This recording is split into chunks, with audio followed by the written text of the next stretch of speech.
bakasyon.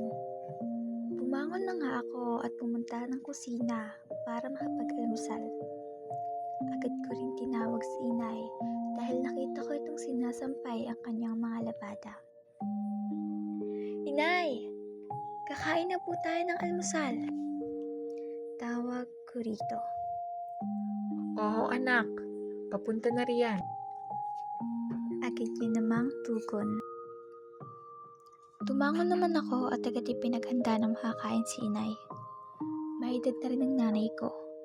Hindi niya na kaya pa ang mga gawain tulad na lamang ng paglalaba. Pero nagsusumikap siya dahil ang sabi niya, kahit man maghirap siya, makapagtapos lang ako ay masaya na siya. Siya nang tumayong tatay ko dahil bata pa nga lang ako ay nangulilan na ako sa aking ama. Natapos ko namang ihanda ang pagkakainan ni inay kaya tinawag ko ulit ito. Inay! Halika na po rito. Ako na lang po riyan kapag natapos na tayong kumain.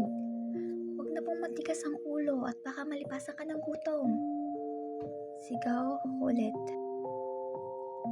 Ay naku naman bata ito. O siya, papunta na riyan. Minsan talaga, parang ikaw nang nanay sa ating dalawa. Pabirong saad niya. Natawa naman ako sa sinabi niya at agad siyang ipinaghila ng upuan.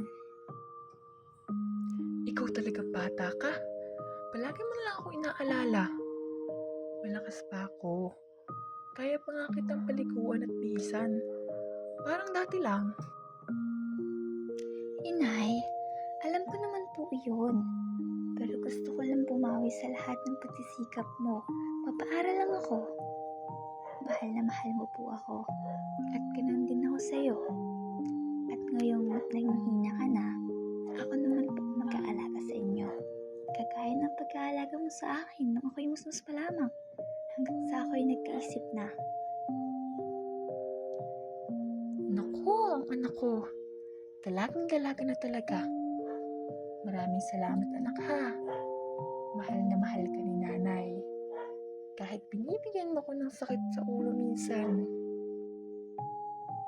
Pabirong habol niya. Ngumiti naman ako at tumayo para yakapin siya. Tama nga sila. Ang pagmamahal mo sa iyong magulang ay higit na mas matimbang kaysa sa anumang bagay na walang kabuluhan.